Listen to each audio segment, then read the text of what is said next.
Little guy. Dude, he's like sick. What's wrong with him? Sores. Oh no. Yeah, I don't like grabbing those kind on the back, so we're gonna grab him right there on the lip. Who wants to touch that? Like, for real. Have to go see the doctor after that one, man. I'm not about that life. But we're getting bit on the Berkeley Fritz side, and I'm not complaining, even if they have sores on their back. This bait came out a couple years ago and came out at the Classic. Of course, we had a lot of success on it there, and then John Cox won at Sam Rayburn this last year, and people love it. It's just it's a really easy crankbait to throw. And I'm not the best crankbait fisherman in the world, but I can catch them pretty darn good on this bait. I mean, you could pick up like a 1.5, right? It's a bigger bodied bait, a little bit fatter. It's got a harder thump to it. That's fine if the water's got some color to it, and if the water's not, you know, just super cold or clear. Like this water's, I wouldn't want to throw a 1.5 right now. I feel like it'd be too loud, like not finesse enough to get them to bite. These fish are all getting so much more pressure now. You really have to have something that's super natural, and this bait swims really, really natural. And you know, flat sides in general, they do. You ever watch a fish swim in the water, and you know how, like a bait fish, they're super tight wiggled. But if you have that super tight wiggle and the water's dirty, you're gonna struggle with the bass being able to find the bait.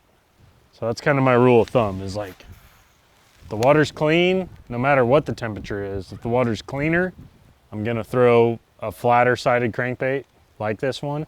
And if the water's dirtier, like dirty, or only, you know, a foot of visibility or whatever, I'm probably gonna throw something that has a little bit more thump to it. With riprap banks, it's all about, here on Guntersville, a lot of it's about current, and then just the way the fish are positioned on it based on whatever the current's doing. This is a really odd situation right here. We've actually got current pushing us back up in this little creek, and I'm trying to stay out. The wind's pushing us out, keeping us out a little bit. I'm trying to stay out, but the current is going in. Sometimes it's unexplainable. I don't know why. I feel like the better chance to get bit is actually going to be through there, casting back this way, bringing the bait with the current. But I also don't want to just go on top of them right away and spook them. So I'm trying to catch one or two before we just go in there and go right across over their heads. Like right now, I've got a shad colored crankbait, and honestly, I'm probably going to throw the shad color crankbait for a while. Water temp right now is 59 degrees, but I'm probably gonna throw it, honestly, until the temperature gets down into low 50s or even upper 40s. You know, once it starts hovering around that spot where it's staying there for a while and it's been cold and the water temp's really dropped, that's when I'm gonna switch over to a red color crankbait and start trying to mimic a crawdad instead of a shad. I'll actually have both of them on at that point, but right now, this time of year with that water temp, I like having the shad color baits on.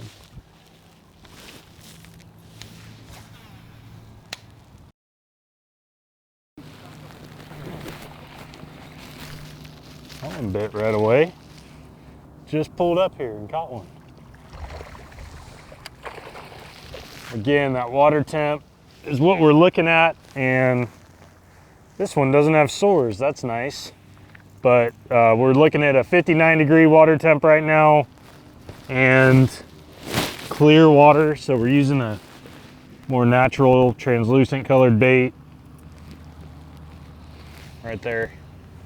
And riprap bass. It's that time of year. It's starting to get cold. Water temps are going down. These fish are going to start piling in, funneling into these places. There's going to be a lot of current always, you know, around these bridge openings. And in the winter, when these fish are super lethargic, they don't want to move. They don't want to go leave here and chase bait forever, trying to get fed. They're just going to sit right here and let all that bait get brought to them. If you ever idle under one of these bridges, it's unbelievable how much bait you see. And that's why there's so many fish that live on them. I mean, literally every bridge on this lake has fish that live there in the winter. I love starting with that shad color again until that water temp gets down. Low 50s, upper 40s is when I'll start showing some reds in there too. Let the water get a little bit dirtier. It's just too clean right now. Haven't had a lot of rain, so they are super shad oriented right now. So as the water temp, as it starts cooling down, I'm gonna mostly just fish around the openings of these bridge areas and stuff, because these fish are looking to get where the bait's coming to them. And they want to, you know, set up winter in these spots because they don't have to do a lot of looking to find food. It's going to be there all winter long. And once we hit that like low 50s coming back up in the spring, that's when I'll really start to move down. Maybe not even low 50s, honestly, like in February, if we get into the upper 40s or whatever, I'm probably gonna start moving down these riprap banks and actually getting away from, I'll still fish around the openings. That's when I start getting away from the openings some though, because these fish will start spreading out and start, you know, getting into their pre-spawn places. So they're gonna start moving and start looking for food and, you know, places to migrate to spawn. And that's when you can go down stretches of riprap and catch fish down the stretches without just having to be around the opening of a bridge. So that's on the uprising of the water temp. As it's cooling down though, they're definitely funneling into these areas and they're gonna stay here all winter long. I think the crankbait, when you're fishing around the riprap, it's the first choice of everybody because you're getting these fish to bite off of reaction, number one. So there's all kinds of bait, all kinds of food for them. They don't have to eat. But that crankbait, covering water, coming through the rocks, deflecting off the rocks. When these fish are set up, you know, next to those rocks and you're able to pull a bait by them and deflect it off a rock and cause them to just snap, you know, just open their mouth, even if they weren't trying to eat. That's why it's so effective. You can just cover so much water and you've got an opportunity at fish that may not even be wanting to eat, but because of the way the bait deflects off the rock, you can trigger that fish into eating. Always important to keep in mind is angles when you're bass fishing. And of course it applies to bridges and little corners that you're gonna get around the bridges and the riprap and all of that, but it applies to just bass fishing in general. To me, hitting different angles is key.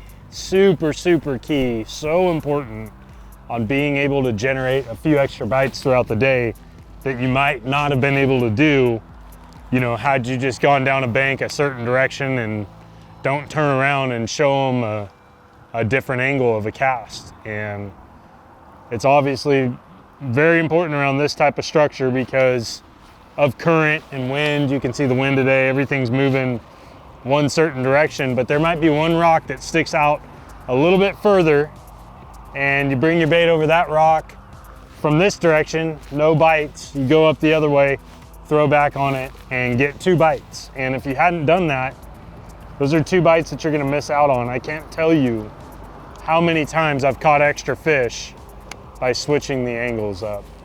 And the other thing is as far as gear goes today, and anytime I'm fishing around riprap like this with a little crankbait, like the one we're throwing today, it's just, I keep it super simple. A 6:4 gear ratio reel, a 7-foot medium rod, and 10 to 12 pound trilene 100% fluorocarbon. Honestly, that simple.